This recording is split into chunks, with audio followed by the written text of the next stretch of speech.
नमस्कार. आज आपण 24व्या श्लोकाचा अर्थ जाणून घेणार आहोत. अशा प्रकारे गुणांसह प्रकृती आणि पुरुष यांच्या ज्ञानाचे महत्त्व ऐकल्यावर असे वाटते की असले ज्ञान कसे होते. यासाठी आता 2 श्लोकांमध्ये भिन्न भिन्न अधिकाऱ्यांसाठी तत्वज्ञानाच्या भिन्न भिन्न साधनांचे प्रतिपादन भगवंत करीत आहेत. श्लोक 24. ध्यानेनात्मनि पश्यन्ति केचिदात्मानमात्मना अन्ये सांख्येन योगेन कर्मयोगेन चापरे.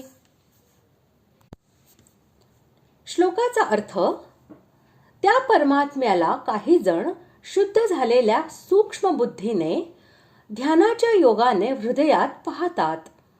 दुसरे काही जण ज्ञानयोगाच्या द्वारा आणि इतर कितीतरी लोक कर्मयोगाच्या द्वारा पाहतात, म्हणजेच प्राप्त करतात.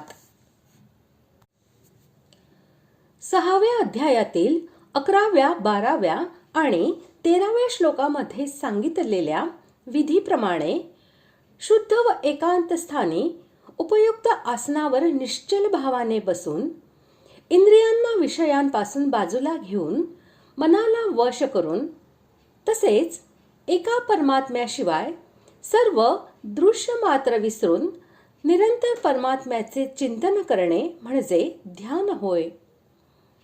अशा प्रकारे ध्यान करीत राहिल्यामुळे बुद्धी ही शुद्ध होते आणि त्या विशुद्ध सूक्ष्म बुद्धीने हृदयामध्ये सच्चिदानंद घन परब्रह्म परमात्म्याचा साक्षात्कार केला जातो. हे म्हणजेच ध्यानाद्वारे आत्म्याने आत्म्यामध्ये आत्म्याला पाहणे होय. येथे 22व्या श्लोकात परमात्मा आणि आत्मा यांच्या अभेदाचे प्रतिपादन केलेले आहे. त्याचप्रमाणे पुरुषाच्या स्वरूपाच्या ज्ञानरूप फलाच्या प्राप्तीच्या भिन्न साधनांचे वर्णन आहे. म्हणून येथे प्रसंगाप्रमाणे निर्गुण निराकार अशा ब्रह्माच्या अभेद ध्यानाचेच वर्णन आहे आणि त्याचे फल अभिन्न भावनेनेच परमात्म्याची प्राप्ती असे सांगितले आहे. परंतु भेदभावनेने सगुण निराकाराचे व सगुण साकाराचे ध्यान करणारे साधक यांना सुद्धा जर अशा प्रकारच्या फलाची इच्छा असेल तर त्यांनाही अभेद भावनेने निर्गुण निराकार सच्चिदानंद घन ब्रह्माची प्राप्ती होऊ शकते. येथे सांख्येन आणि योगेन ही दोन्ही पदे सांख्य योगाची वाचक आहेत. याचे वर्णन 2ऱ्या अध्यायाच्या 11व्या पासून 30व्या श्लोकापर्यंत विस्ताराने केलेले आहे.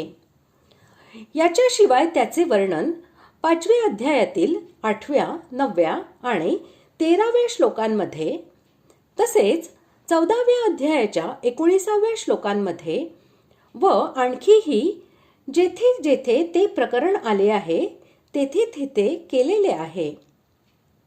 अभिप्राय असा की संपूर्ण पदार्थ हे मृगजळाप्रमाणे किंवा स्वप्नातील सृष्टीप्रमाणे माया मात्र आहे.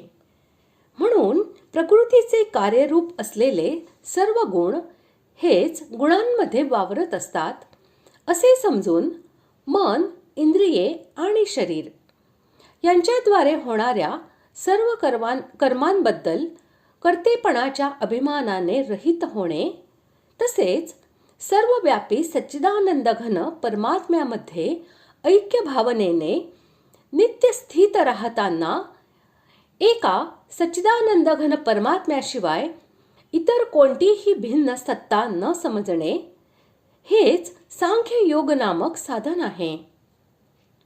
आणि याच्याद्वारे आत्मा व परमात्मा यांचा अभेद प्रत्यक्ष पाहून सच्चिदानंद घन ब्रह्माला अभिन्न भावनेने प्राप्त करून घेणे म्हणजेच सांख्य योगाने आत्म्याला आत्म्यामध्ये पाहणे हे होय. ज्या साधनाचे वर्णन दुसऱ्या अध्यायातील 40व्या श्लोकापासून त्या अध्यायाच्या समाप्तीपर्यंत फलासह केलेले आहे. त्याचा वाचक येथे कर्मयोग हा शब्द आहे. अर्थात आसक्ती व कर्मफल यांचा पूर्णपणे त्याग करून सिद्धी व असिद्धी यांच्याबद्दल समत्व बाळगत शास्त्रानुसार निष्काम भावनेने आपापल्या वर्ण व आश्रमाप्रमाणे सर्व प्रकारच्या विहित कर्माचे अनुष्ठान करणे हा कर्मयोग होय. आणि याच्याद्वारे सच्चिदानंद घन परब्रह्म परमात्म्याला अभिन्न भावनेने जे प्राप्त करणे आहे ते म्हणजेच कर्मयोगाद्वारे आत्म्यामध्ये आत्म्याला पाहणे होय. अशा प्रकारे आज आपण 24व्या श्लोकाचा अर्थ जाणून घेतला. पुढील भागात आपण 25व्या श्लोकाचा अर्थ जाणून घेणार आहोत. धन्यवाद.